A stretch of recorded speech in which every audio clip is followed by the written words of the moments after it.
আজ বৃহস্পতিবার সকাল 10টা বাজছে। ছেলের পরীক্ষা আজ থেকে শুরু, অ্যানুয়াল পরীক্ষা। তাই ঠাকুর প্রণাম করে নিল, সাথে আমি বললাম দাদু ঠাম্মি বাড়ির বড়োদেরকে সবাইকে প্রণাম করতে। ছোটোবেলা থেকেই আমরাও আমাদের যে কোনো পরীক্ষাতে কিন্তু বাড়ির বড়োদেরকে প্রণাম করি, তারপরে বাড়ি থেকে বেরোতাম। যেহেতু ও এখন ছোট, তাই ওকে বারবার বলেই দিতে হয়। পাপাকে প্রণাম, তবে ও যতবার পরীক্ষা দিতে যায় ততবার বলে দিলেও ও কিন্তু সঙ্গে সঙ্গে প্রণাম করে। হয়তো আরেকটু বড় হলে ওকে আর বলতে হবে না, ও নিজে নিজেই সব তখন করতে পারবে। তাও এখন তো প্রণামটা প্রায় উঠেই গেছে, কিন্তু আমি চেষ্টা করি সবসময় আমার ছেলে মেয়েকে সঠিক শিক্ষাটা দেওয়ার জন্য, যাতে ওরা সঠিক মানুষ হতে পারে জীবনে। আর সঠিক মানুষ হতে গেলে বড়দের আশীর্বাদ দেওয়া খুবই দরকার, তাই না? তো আজ যেহেতু বাড়িতে আলু বসানো হচ্ছে, মানে সরি বাড়িতে না, মাঠে আমাদের জমিতে, তোমরা আগের দিন দেখেছো আলু কাটা হয়েছে। তো এ কারণে তোমাদের দাদাভাই আজকে স্কুল ছুটি নিয়েছে, ছুটি নিয়ে বাড়িতে আছে। আর এই রাস্তাটা চিনতে পারছো, এটা হচ্ছে আমার বাড়ির ভেতরের দিকে রাস্তা, মানে অতটা ঘুরতে হয় না, যেদিকে আমরা যাই সেদিকে অতটা ঘুরতে হয় না, এদিকে কাছে একদম আমাদের গড়বাড়ি মোড়ে যাওয়ার জন্য একদম কাছে রাস্তা, শর্টে। আর আজ কিন্তু আমি ওকে পরীক্ষা দিতে নিয়ে যাচ্ছি, যেহেতু প্রথম দিন, সেই জন্য তোমাদের দাদাভাই বললো রুম চেঞ্জ হয়েছে, অন্য ক্লাসে ওকে বসানো হবে, অন্য বিল্ডিংয়ে। তো সেই কারণে তোমাদের দাদাভাই বললো ওর সঙ্গে যাও, যে ওকে বসিয়ে দিয়ে আসো। যদিও আমাকে ভেতরে ঢুকতে দেয়নি, মানে ভেতরে ঢুকতে দিয়েছিল, ক্লাসের ভেতরে ঢুকতে দেয়নি, স্যারেরা সমস্ত রুম রোল নম্বর ধরে বসিয়ে দিয়েছে। তো তাও সঙ্গে গিয়েছিলাম, যেহেতু আজ প্রথম পরীক্ষা ওর, সেই জন্য মনের উৎসাহ বাড়বে, তাই সঙ্গে কিন্তু আমি গিয়েছিলাম যাতে ওর মনের উৎসাহটা বাড়ে। ওর পাপা যেত, অবশ্যই যেত, তোমাদের দাদাভাই যেহেতু বাড়িতে একটা কাজ হচ্ছে মাঠে, আর লোকজন তেমন পাওয়া যাচ্ছে না, তো এ কারণে তোমাদের দাদাভাইকে যেতে হয়েছে। যদিও মাঠের কাজও খুব একটা জানে না, তাও সঙ্গে থাকা একটা ব্যাপার। আর শ্বশুরমশাই তো বয়স হয়েছে, তাই না? আর আজ যেহেতু লক্ষ্মী পুজো, আমি কিন্তু তাড়াহুড়ো করে সমস্ত কাজবাজ করেছি, আবার নিরামিষ রান্না, তো সেই রান্না বান্না করেছি, ডাল পোস্ত আর একটা আনাজের টক বানিয়েছি। নিরামিষ মানেই আমাদের বাড়িতে টক হবেই। তো লক্ষ্মী পুজো হয়নি, সেই জন্য আসবার সময় কলা মিষ্টি কিনে নিয়ে আসলাম, সমস্ত জোগাড়যন্ত্র করেই রেখেছি, যে এবার পুজো করে নেব। আর একবার মন্দিরটা দেখিয়ে দিলাম, কাল যেহেতু আমাদের কালী পুজো, তো তোমরা বুঝতেই পারছো। এর আগের দিনে মন্দির প্রতিষ্ঠা পুজো হয়েছে, তোমাদেরকে আমি শেয়ার করেছি। তো কাল কালী পুজো, তো এ কারণে ওখানটা দেখো সুন্দরভাবে পরিষ্কার হয়েছে। অবশ্য তার আগেই হয়ে গেছে, মন্দির প্রতিষ্ঠার আগেই সুন্দরভাবে পরিষ্কার হয়ে গেছে। মাঠটা মানে খামারটা, ঘাস টাসগুলো পরিষ্কার, গাছপালা কেটে দেওয়া হয়েছে, পরিষ্কার পরিচ্ছন্ন করা হয়ে গেছে। তো তো ওখানেই তো পুজো হবে। তোমরা কালী পুজোর কিন্তু সুন্দর সুন্দর ব্লগ পাবে, আশা করছি আমি দিতে পারবো। তো ব্লগটা কন্টিনিউ করব। আর এই ছোটোবেলার জন্য না কাজ করে আমি উঠতে পারছি না। তো বন্ধুরা দেখো, আমি এই মাত্র পুজো করে নিচে নামলাম। তো মাতাজি মায়ের পুজো তো অনেকক্ষণ আগেই হয়ে গেছে। আর পুজোরই প্রসাদ নিয়ে এসে মিষ্টি কলা আর একটুখানি বাড়িতে পোস্ত রান্না করেছি, ডাল পোস্ত আর একটা টক হয়েছে, বৃহস্পতিবার নিরামিষ। তো পোস্তই একটু তুলে নিয়ে এসেছি, খাওয়া দাওয়া করবো, অল্প একটুখানি মুড়ি খাচ্ছি, খেয়ে আবার তোমাদের দাদাভাই আজকে তো আলু লাগানো হচ্ছে মাঠে, তো আলুটা লাগিয়ে এলে তারপরে যাবো স্নান টান করে ভাত খেয়ে ডাক্তার দেখাতে। তো মেয়েকে নিয়ে গেছে শাশুড়ি মা সেন্টার, আইসিডিএস সেন্টারে ডাক্তার এসেছে, ডাক্তারবাবুরা বাচ্চাদেরকে দেখছেন, তো ওখানে নিয়ে গেছে। আমাকে নিতে বলছিল, আমার খাওয়াটা হয়নি কিছুই না, ওই জন্য আমি বললাম যে আপনি নিয়ে যান, ওই জন্য মা নিয়ে গেছে। তোমার দাদাভাই মাঠ থেকে আসুক, গেলে আবার ওই কাজগুলো করতে হবে। ততক্ষণ আমি খেয়ে দিয়ে একটুখানি বসি রেস্টিং। সকাল থেকে যা দৌড়ঝাঁপ করেছি, একদম মানে অস্থির কাণ্ড। ঝটপট ঝটপট করে রান্না করেছি, বিছানা তুলেছি, স্নান করেছি, দু জায়গায় পুজো করেছি। কালকে থেকে পুজো জোগাড়টা করে রেখেছিলাম উপরে ঠাকুরের, লক্ষ্মী পুজোর জোগাড়টা, সেই জন্য অতটা কষ্ট করতে হয়নি, নাহলে আর এখনও খাওয়া হতো না আমার কপালে মনে হয়। তো এই সমস্ত কাজগুলো করেছি। ভিডিওগুলো করে উঠতে পারছি না, মানে এতটাই কদিন ধরে ব্যস্ততা যাচ্ছে। বাবিনের পরীক্ষা, তোমাদের দাদাভাই ওকে নিয়ে ব্যস্ত, মানে অনেক কিছু কাজ হচ্ছে না। তারপরে এক্ষুনি বেরোবার আছে, ওই যে বললাম ডাক্তার দেখাবো, আর একটা কাজ আছে, দেখি কতদূর কী মানে করা যায় আর কি, দেখা যাক। চলো খেয়ে নিই এবার। সন্দেশ এনেছিলাম 3টে, ওই 10 টাকা পিস সন্দেশগুলো। তো সোনামা প্যাকেটটা আমারই ভুল, ব্যাগের ভেতরে নিয়ে আসিনি আমি, আমাদের এখানে কিনেছি গড়বাড়িতে, কিনে নিয়ে প্যাকেটে ভরে নিয়েছি। তো এই ব্যাগে ভরিনি, প্যাকেটে নিয়ে সমেত ধরে নিয়ে আসে, ও দেখতে পেয়ে গেছে, বলে কি আমাকে দাও প্রসাদ দাও, এখনই প্রসাদ দাও। ও বুঝতে পারছি যে প্রসাদ নিয়ে এসেছি আমি ঠাকুরকে দেবো, তাও বলছে এখন আমাকে প্রসাদ দিয়ে দাও। তো ওকে একটা দিয়ে দিয়েছি, মাতাজি মাকে দিয়েছে, ঠাকুরের কাছে এটা দিয়েছিলাম।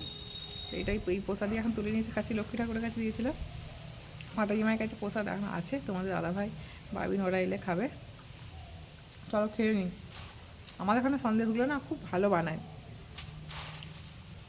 12 মাস আমরা ওনার কাছ থেকে মিষ্টি কিনি।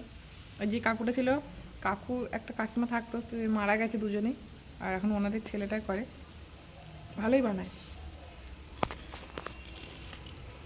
তো বন্ধুরা দেখো, আমরা দুপুর 1টার সময় এসেছিলাম ডাক্তার দেখাতে, আর এখন 5টা বাজছে। ডাক্তার দেখানো এই আমাদের সবে হলো, আর তোমাদের দাদাভাই এই যে ওষুধ কিনছে, ওষুধ কেনা হয়ে গেলেই আমরা বাড়ি যাব। আর যেহেতু মেয়েকে রেখে এসেছি, সেজন্য বাড়ি থেকে বারবার ফোন করছে তাড়াতাড়ি করে বাড়ি যেতে হবে। Good afternoon everyone. তো দেখো বিকালবেলায় আবার একটু রেডি হয়ে বসেছি, যাব কালকের যে কাজটা বাকি ছিল সেই কাজটা করতে। তার আগে একটা কাজ করব, এই যে এটাকে আজকে ভাঙা হবে, সেই জন্য প্রস্তুতি চলছে। দেখবো এটার মধ্যে ক টাকা হয়েছে। অনেক দিন থেকে জমাচ্ছি, মেয়ে হবার আগে থেকে, বুঝতে পারছো, খুব একটা টাকা জমা, আসলে এটা কথা খেয়ালই ছিল না, মাঝে মধ্যে টুকটুক করে গলায় টাকা ভরে দিই, খেয়াল থাকে না। দেখি আজকে দাঁড়া, এই যে বাবিন কাঠ নিয়ে দাঁড়িয়ে আছে, কবে থেকে আগ্রহ হয়ে নিয়ে বসে আছে এটাকে ভাঙবে। 1 2 3।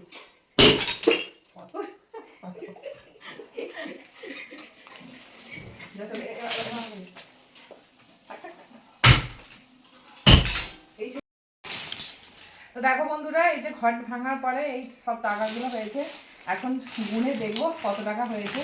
খুচরো টাকা বেশি, আসলে খুচরোগুলোই তো বেশি জমিয়েছি। 500 টাকা কম আছে, 50 টাকা আছে, 100 টাকা আছে, 20 10 সমস্ত মিলিয়ে আছে। আর এখানে বেশি 10 টাকা কয়েন, 5 টাকা কয়েন আছে। কত টাকা হবে কেউ গেস করতে, যদি গেস করতে পারো গেস করে বলো দেখি, তারপরে আমি গুনে বলছি কত টাকা হয়েছে। চলো ঝটপট গুনো, আসো আসো। তো বন্ধুরা দেখো, তারপরে মাকে ডেকে নিয়ে এসেছিলাম দেখানোর জন্য যে আমি কতটা টাকা জমিয়েছি, কতটা পরিমাণ। তোমাদের দাদাভাই বললো মাকে ডাকো, তাহলে দেখবে মায়ের রিয়াক্টটা কী হয় দেখবো। তো মা তো পুরো অবাকই হয়ে গিয়েছিল। তারপরে শাশুড়ি বৌমা দুজনে মিলেই টাকাটা গুনছিলাম। মা কিছুক্ষণ টাকা গুনে দিয়ে নিচে চলে গিয়েছিল, নিচে ওই যে কাকুটা দুধ দেয়, দুধ দিতে এসেছিলো, নিচে চলে গিয়েছিল। আর তারপরে আমি টাকাটা গুনছিলাম। তো আমাদের টাকাটা গোনা হয়ে গেলে আমরা কিন্তু সোজা যাব সোনার দোকানে, কারণ এটা দিয়ে আমি কিন্তু সোনার কিছু জিনিস কিনবো। এতগুলো বছরের আমার একটু একটু করে জমানো টাকা, সেটা কিন্তু আমি বৃথা হতে দেব না, কারণ এই টাকাটা আমার অনেক আশা করে আমি জমিয়েছিলাম। আর একটু বেশি পরিমাণে টাকাটা হতো, কিন্তু আমার বেটুর কারণে টাকা, মানে ওটাকে ঘরটাকে ভাঙতে হলো। যাই হোক, অনেক এক্সাইটেড ছিল। তো আবার নতুন ঘর নিয়ে আসবো আমি সঙ্গে সঙ্গে, এই যে বেরোবো একদম, মানে আমার পছন্দ মতো জিনিস ঘট কিনে তারপরে কিন্তু আমি বাড়ি আসবো। তো ঘট আমি খালি রাখতে দেবো না, ঘট আমি সঙ্গে সঙ্গেই কিনে নিয়ে আসবো। ঘর যে ভেঙে ফেলেছি এই নয়, আর ঘট কিনবো না, আমি ঘর সঙ্গে সঙ্গেই কিনে নিয়ে আসবো, নিয়ে এসে রেখে দেবো জায়গা মতো। তো আবার জমাবো, দেখি আবার কখন কি হয়। তো বেশ অনেকটা পরিমাণে টাকা হয়েছিল, 19,500 মতো হয়েছিল। তো 19,500, হ্যাঁ 500 নাকি 700 হয়েছিল, আমার আর ঠিক মনে নেই। যাই হোক, এই টাকাটা হয়েছিল। তো এটা নিয়ে যাব কিন্তু এখন সোনার দোকানে। তো সন্ধ্যা হয়ে গেছে দেখো, তাও বেরিয়ে পড়েছি। আর যেহেতু বাইরে মেঘলা মেঘলা ওয়েদার, সে কারণে একটু তাড়াতাড়ি সন্ধ্যা হয়ে গিয়েছিল। আমরা বেরিয়ে যাচ্ছি 5টা 10-15 দিকে। তো তার মধ্যে দেখো পুরো চারদিক ঘুটঘুটে অন্ধকার হয়ে গেছে। আর সাথে কিন্তু আমাদের মেয়েও যাচ্ছে, মানে এতটা দুষ্টু, মানে সোয়েটার টুপি পরে আছে বলে ভাবছে ওকেও নিয়ে যাবো, আর আমাদের সামনেই পড়ে গেছে, মানে আমরা বেরিয়ে যাবো, ও সামনেই এসে হাজির হয়ে গেছে, সেজন্য ওকে নিয়ে যেতে বাধ্য হচ্ছে।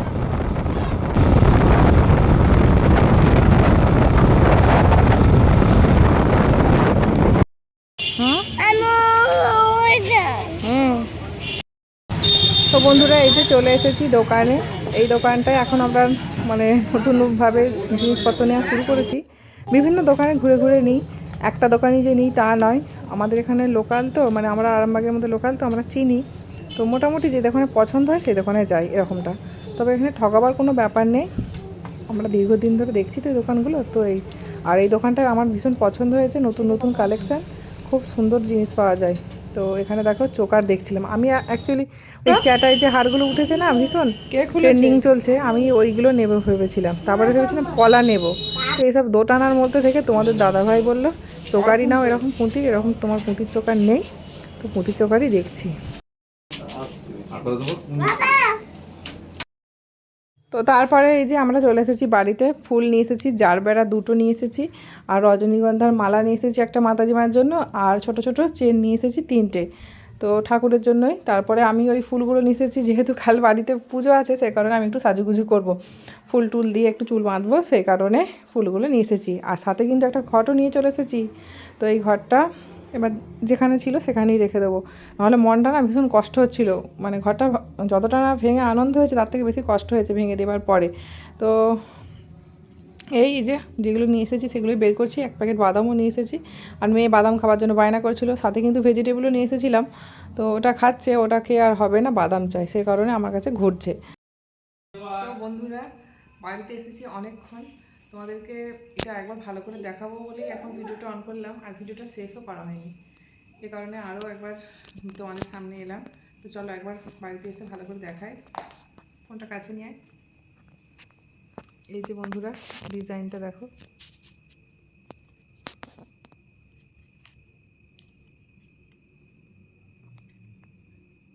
তো এই যে, আর তো ভেবেছিলাম পলা নেবো, তো পলাটা নেওয়া হলো না, আর এটাই চোখে পড়ে গেল, তো এটাই নিলাম, যদিও এরকম আমার নেই, এমনি সিম্পল শুধু সলিড সোনার চোকার আছে।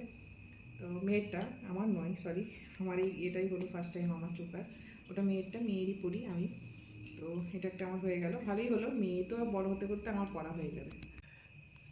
তো এই ছিল আজকের চোকার, আর তবে এটা কিনবো বলে আমি চাইনি, ভেবেছিলাম একজোড়া পলা নেবো, একটু হালকা ওয়েটের মধ্যে পলা নেব, কিন্তু চোকারটাই নেওয়া হয়ে গেল, এটাই চোখে পড়ে গেল, আর এটাই তো এখন ট্রেন্ডিংয়ে চলছে, তো এটাই নিয়ে নিলাম। পলা আবার নেক্সট টাইম পলা নেব। তো যাই হোক, চলো বন্ধুরা, কেমন লাগলো চোকারটা অবশ্যই জানিও, ডিজাইনটা কেমন লাগলো সেটাও জানিও। এদিকে মেয়ে অলরেডি কাশি করছে। তো চলো বন্ধুরা, ভিডিওটা এখানেই শেষ করছি। ভিডিওটা কেমন লাগলো সেটা অবশ্যই কমেন্টে জানাবে, যদি ভালো লাগে একটা লাইক কমেন্ট শেয়ার করবে, আর এরকম নতুন নতুন ভিডিও দেখতে হলে আমার চ্যানেলটিকে অবশ্যই সাবস্ক্রাইব করতে হবে। আর ভিডিওটা দেখার জন্য তোমাদের সকলকে অসংখ্য অসংখ্য ধন্যবাদ। দেখা হবে নতুন কোনো ভিডিওর সাথে, সবাই খুব ভালো থাকো, শুধু টাটা, গুড নাইট।